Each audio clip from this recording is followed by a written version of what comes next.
छत्रपति वीर शिवाजी महाराज की, छत्रपति वीर संभाजी महाराज की। महाराष्ट्र के राज्यपाल श्रीमान रमेश जी,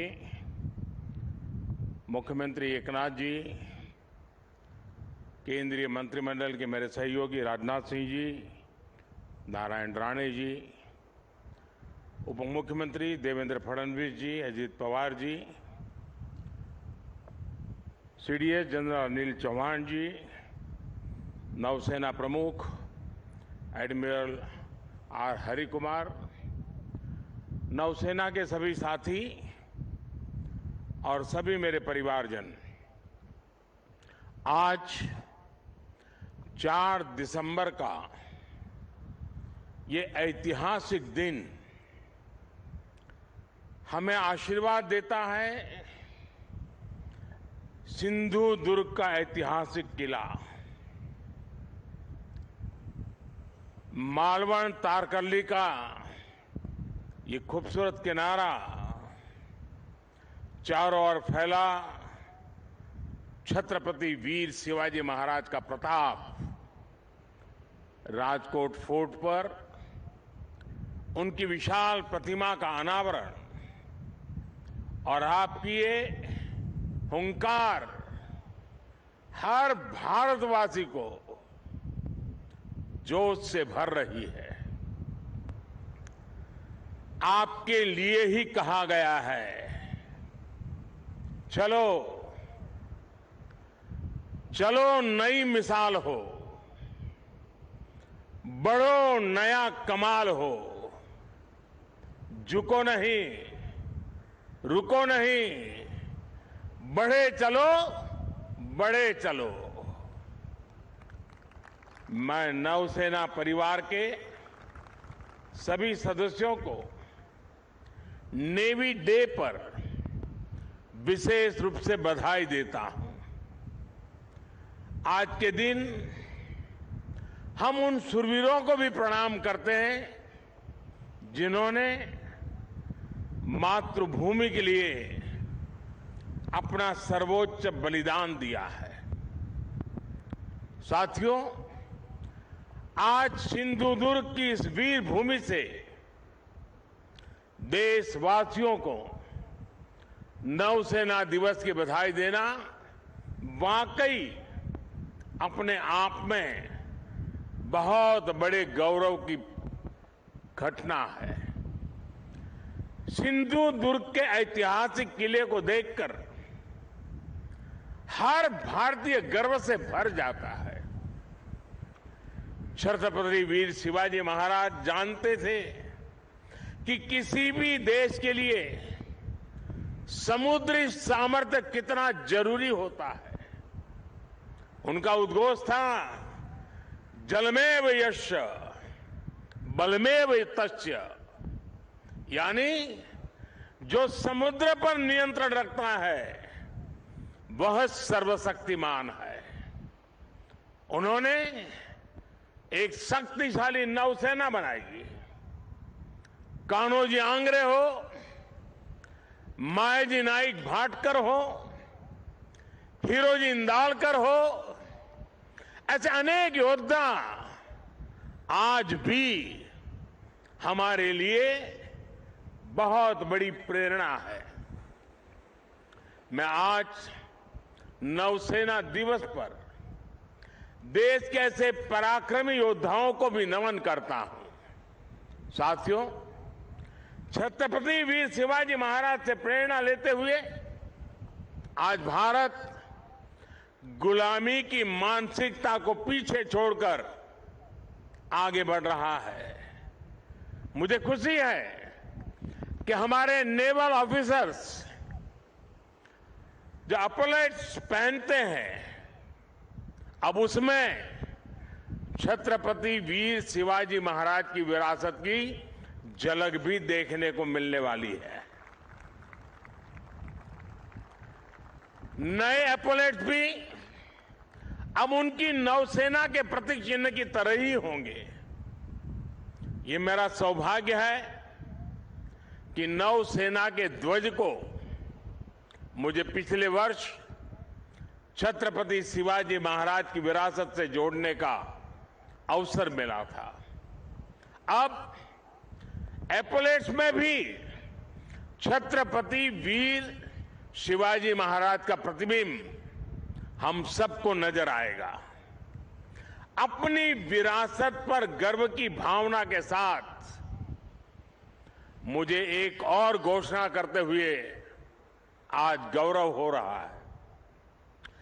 भारतीय नौसेना अब अपने रैंक्स का नामकरण भारतीय परंपराओं के अनुरूप करने जा रही है। हम सशस्त्र बलों में अपनी नारी शक्ति की संख्या बढ़ाने पर भी जोर दे रहे हैं। मैं नौसेना को बधाई दूंगा कि आपने नेवल शिप में देश की पहली महिला कमांडिंग अफसर की तैनाती की है। साथियों, आज का भारत अपने लिए बड़े लक्ष्य तय कर रहा है और उसे पाने के लिए अपनी पूरी शक्ति लगा रहा है।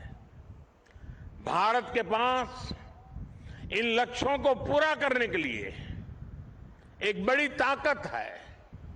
ये ताकत 140 करोड़ भारतीयों के विश्वास की है। ये ताकत दुनिया के सबसे बड़े लोकतंत्र की मजबूती की है। कल आपने देश के 4 राज्यों में इसी ताकत की झलक देखी। देश ने देखा जब लोगों के संकल्प जुड़ते हैं, जब लोगों की भावनाएं जुड़ती हैं, जब लोगों की आकांक्षाएं जुड़ती है, तो कितने सकारात्मक परिणाम सामने आते हैं। अलग अलग राज्यों की प्राथमिकताएं अलग है, उनकी आवश्यकताएं अलग है, लेकिन सभी राज्यों के लोग राष्ट्र प्रथम की भावना से ओतप्रोत है। देश है तो हम हैं। देश आगे बढ़ेगा तो हम आगे बढ़ेंगे।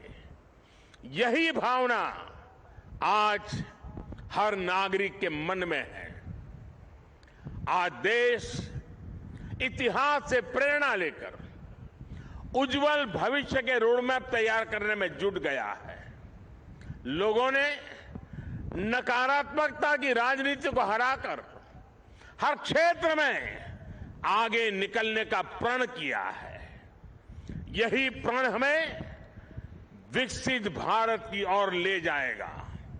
यही प्रण देश का वो गौरव लौटाएगा जिसका ये देश हमेशा से हकदार है।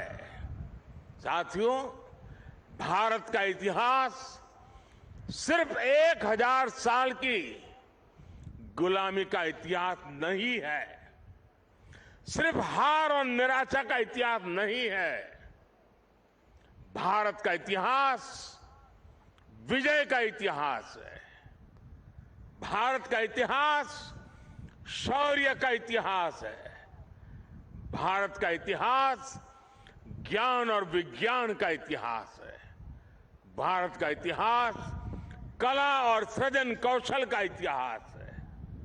भारत का इतिहास हमारे सामुद्रिक सामर्थ्य का इतिहास है। सैकड़ों वर्ष पहले जब ऐसी टेक्नोलॉजी नहीं थी, जब ऐसे संसाधन नहीं थे, तब उस जमाने में समंदर को चीरकर हमने सिंधु दुर्ग जैसे कितने ही किले बनवाए। भारत का सामुद्रिक सामर्थ्य हजारों साल पुराना है। गुजरात के लोथल में मिला सिंधु घाटी सभ्यता का पोर्ट आज हमारी बहुत बड़ी विरासत है। एक समय में सूरत के बंदरगाह पर 80 से ज्यादा देशों के जहाज लंगर डालकर रहा करते थे।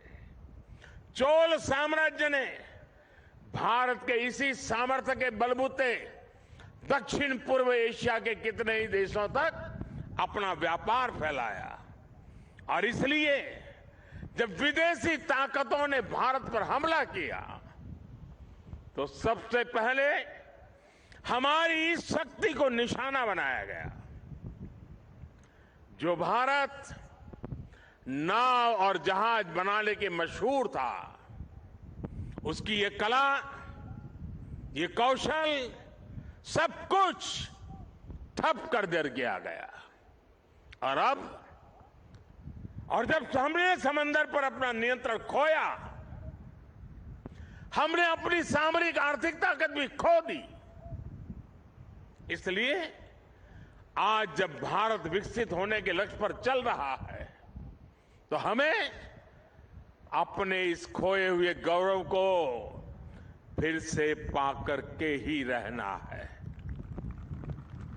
इसलिए ही आज हमारी सरकार भी इससे जुड़े हर क्षेत्र पर फोकस करते हुए काम कर रही है। आज भारत ब्लू इकोनॉमी को अभूतपूर्व प्रोत्साहन दे रहा है। आज भारत सागर माला के तहत पोर्ट लेड डेवलपमेंट में जुटा है। आज भारत मैरीटाइम विजन के तहत अपने सागरों के पूरे सामर्थ्य का इस्तेमाल करने की ओर तेज गति से बढ़ रहा है। मर्चेंट शिपिंग को बढ़ावा देने के लिए भी सरकार ने नए नियम बनाए हैं। सरकार के प्रयासों से बीते 9 वर्षों में भारत में सी फेरर्स की संख्या में 140% से ज्यादा बढ़ोतरी हुई है। मेरे साथियों, ये भारत के इतिहास का वो कालखंड है जो सिर्फ 5-10 साल का नहीं बल्कि आने वाली सदियों का भविष्य लिखने वाला है। 10 वर्ष से भी कम के कालखंड में भारत दुनिया में 10वें नंबर की आर्थिक ताकत से बढ़कर 5वें नंबर पर पहुंच गया है। और अब बहुत तेजी से 3रे नंबर की आर्थिक महाशक्ति बनने की तरफ आज भारत अग्रसर है। आज देश विश्वास और आत्मविश्वास से भरा हुआ है।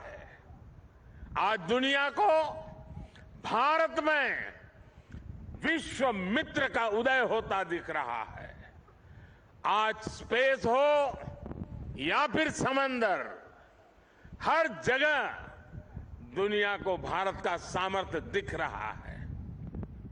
आज पूरी दुनिया Bharat, middle east, Europe economic corridor की चर्चा कर रही है। जिस स्पाइस रूट को अतीत में हमने खो दिया था, वो अब फिर से भारत की समृद्धि का सशक्त आधार बनने जा रहा है। आज मेड इन इंडिया की चर्चा पूरी दुनिया में हो रही है।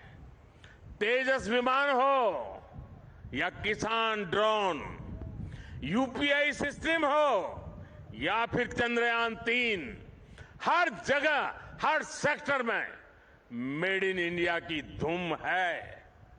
आज हमारी सेनाओं की अधिकतर जरूरतें मेड इन इंडिया अस्त्र शस्त्र से ही पूरी की जा रही है। देश में पहली बार ट्रांसपोर्ट एयरक्राफ्ट का निर्माण शुरू हो रहा है। पिछले साल ही मैंने कोची में स्वदेशी एयरक्राफ्ट कैरियर आईएनएस विक्रांत को नौसेना में कमीशन किया था।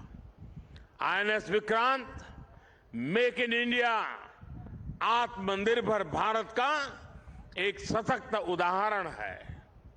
आज भारत दुनिया के कुछ गिने चुने देशों में है जिसके पास ऐसा सामर्थ्य है।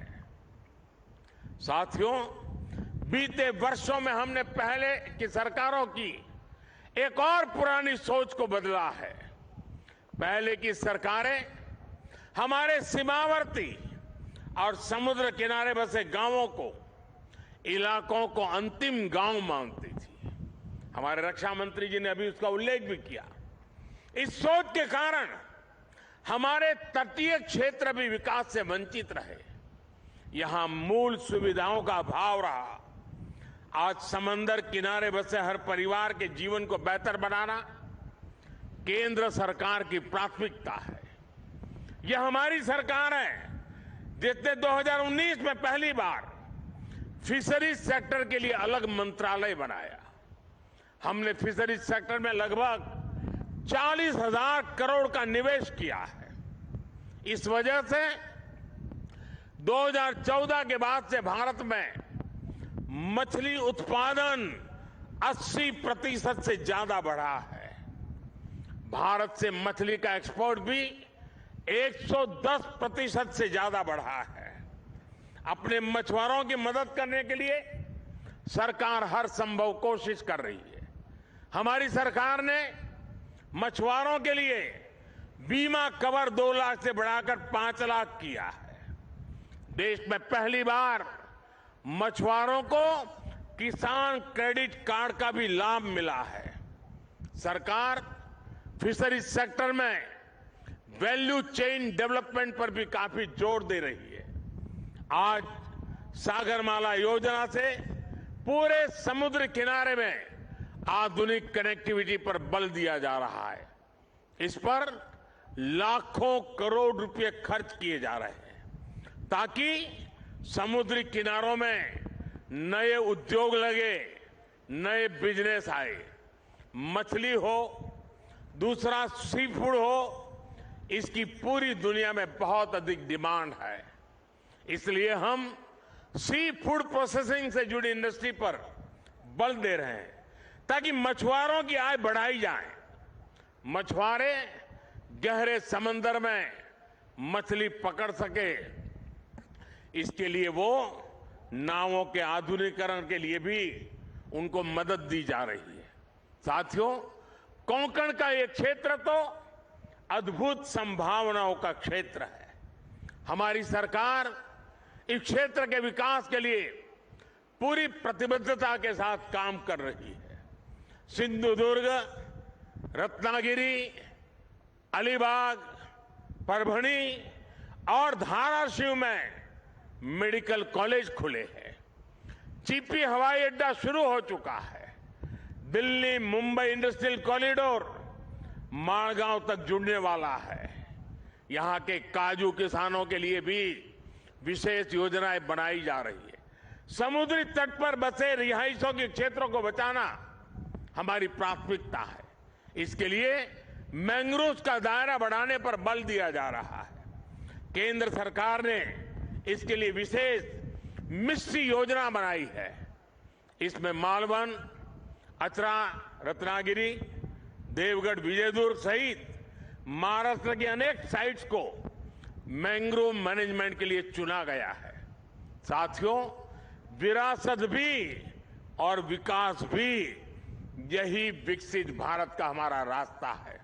इसलिए आज यहां इस क्षेत्र में भी अपनी गौरवशाली विरासत के संरक्षण का प्रयास हो रहा है। छत्रपति वीर शिवाजी महाराज के कालखंड में जो दुर्ग, जो किले बने हैं, उनको संरक्षित रखने के लिए केंद्र और राज्य सरकार संकल्पित है। कोंकण सहित पूरे महाराष्ट्र में इन धरोहरों के संरक्षण पर सैकड़ों करोड़ रुपए खर्च किए जा रहे हैं।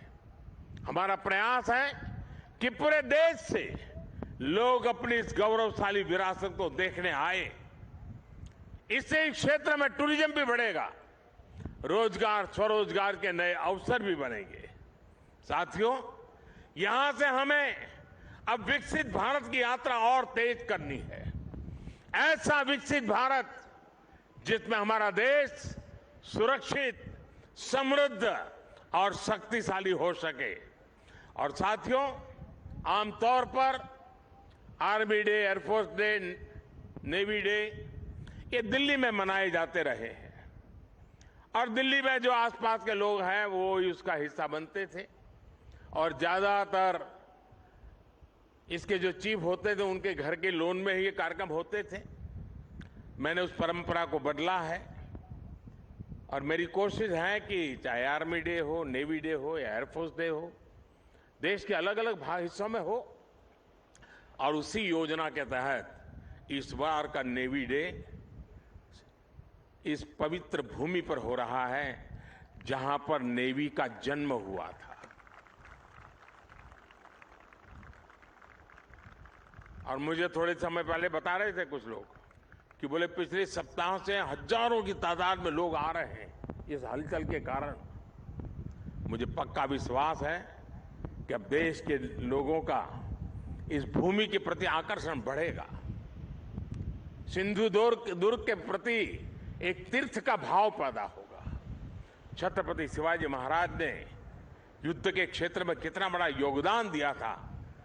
जिस नेवी के लिए हम गर्व करते हैं उसकी मूल धारा छत्रपति शिवाजी महाराज से शुरू होती है। इसका गर्व आज देशवासी करेंगे। और इसलिए मैं नेवी के मेरे साथियों को, हमारे रक्षा मंत्री जी को मैं हृदय से बधाई देता हूं कि उन्होंने इस कार्यक्रम के लिए इस प्रकार के स्थान को चुना है। मैं जानता हूं ये सारी व्यवस्थाएं करना कठिन है, लेकिन इस क्षेत्र को भी लाभ होता है। बहुत बड़ी तादाद में जन सामान्य भी इससे जुड़ता है और विदेश के भी बहुत मेहमान यहां आज मौजूद हैं। उनके लिए भी बहुत सी बातें नई होगी कि नेवी का कंसेप्ट छत्रपति शिवाजी महाराज ने इतनी शताब्दियों पहले शुरू किया था। मैं पक्का मानता हूं जैसे आज G20 में दुनिया का ध्यान इस बात पर गया कि भारत सिर्फ विश्व की सबसे बड़ी डेमोक्रेसी है, इतना ही नहीं, भारत मदर ऑफ डेमोक्रेसी है।